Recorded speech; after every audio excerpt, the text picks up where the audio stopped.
IUI ಒಂದು ಸತಿ ಮಾಡಿಸ್ಕೊಂಡ್ರೆ pregnant ನಾವು ಆಗ್ತೀವಾ? ಹಲೋ ಫ್ರೆಂಡ್ಸ್, ನಾವು ಡಾಕ್ಟರ್ ಗುರುಪ್ರಸಾದ್ ಹೊಸ್ಮನಿ ಫರ್ಟಿಲಿಟಿ ಸೆಂಟರ್ಲಿಂದ ನಾನು ಮಾತಾಡ್ತಿದ್ದೇನೆ. ಇದು ಕಾಮನ್ ಪ್ರಶ್ನೆ ನಮ್ಮಲ್ಲಿ ಪೇಷಂಟ್ಸ್ ಯೂಶಲಿ ಎಲ್ಲರೂ ಕೇಳ್ತಾರೆ. ಒಂದು ಸತಿ ಈಗ IUI ಅಡ್ವೈಸ್ ಮಾಡಿದ್ಮೇಲೆ ಸರ್ ನಾವು ಇನ್ನೂ ಪ್ರೆಗ್ನೆಂಟ್ ಆಗಲಿಲ್ಲ, IUI ಮಾಡಿದ್ದೀರಿ ಅಂತ ಹೇಳ್ತಾರೆ. ಸೊ ಈ ವಿಡಿಯೋ ಮುಖಾಂತರ ನಾನೇನು ಮಾಹಿತಿ ಕೊಡಬೇಕಂತ ಹೇಳ್ತಿದ್ದೀನಿ ಅಂದರೆ, ಒಂದು ಸತಿ IUI ಮಾಡಿದರೆ ಸಕ್ಸಸ್ ರೇಟ್ ಆಫ್ IUI ಇರೋದು 15-20% ಅಷ್ಟೇ.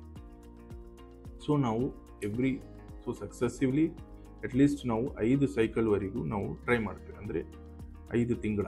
ಸೊ ಟೋಟಲ್ 5 ಟೈಮ್ಸ್ IUI ಮಾಡಿದಾಗ ಸಪೋಸ್ ಸಕ್ಸಸ್ ಆಗಿಲ್ಲ ಅಂದಾಗೆ ನಾವು ನೆಕ್ಸ್ಟ್ ಸ್ಟೆಪ್ಗೆ ಹೋಗ್ತೇವೆ. ಸೊ ನಮ್ಮ ಸೆಂಟ್ರಲ್ಲಿ ನಾವು ಯೂಶಲಿ 3 ಸತಿ IUI ಮಾಡ್ತೇವೆ. 3 ಸತಿ ಮಾಡಿದ ಮೇಲೆ ನಾವು ನೆಕ್ಸ್ಟ್ ಟ್ಯೂಬ್ ಟೆಸ್ಟನ್ನು ಮಾಡ್ತೇವೆ. ಸಪೋಸ್ ಟ್ಯೂಬ್ಸ್ ಓಪನ್ ಇದೆ ಅಂದರೆ ನೆಕ್ಸ್ಟ್ ಅವಾಗೆ ನಾವು ಇನ್ನೊಂದು 2 ಸತಿ IUI ಟ್ರೈ ಮಾಡ್ತೇವೆ. ಸೊ ಇದರಲ್ಲಿ ಮ್ಯಾಕ್ಸಿಮಮ್ ಅರೌಂಡ್ 70-80% ಪ್ರೆಗ್ನೆನ್ಸಿ ಆಗ್ತಿದ್ದಾರೆ. ಸೊ ಎಲ್ಲರಿಗೆ ಏನು ಹೇಳೋದು ಅಂದರೆ, ಒಂದು ಸತಿ IUI ಮಾಡಿದರೆ ತಾವು ಪ್ರೆಗ್ನೆನ್ಸಿ ಆಗೋ ಚಾನ್ಸಸ್ ಓನ್ಲಿ 15-20%. ಅದು IUI ಸಕ್ಸಸ್ ಚಾನ್ಸ್ ಇರೋದೇ ಅಷ್ಟು. ಸೊ ಇದನ್ನು ಅರ್ಥ ಮಾಡ್ಕೊಳ್ಳಿ, ನಮ್ಮ ಫ್ರೆಂಡ್ಸಿಗೂ ಎಲ್ಲರಿಗೂ ಸ್ಪ್ರೆಡ್ ಮಾಡಿ, ರಿಲೇಟಿವ್ಸ್ಗೂ ಸ್ಪ್ರೆಡ್ ಮಾಡಿ. ಏನು ಅಂದರೆ ಎಲ್ಲರಿಗೂ ಮಾಹಿತಿ ಗೊತ್ತಾದರೆ ಅವರಿಗೂ ಉಪಯೋಗ ಆಗುತ್ತೆ. Thank you.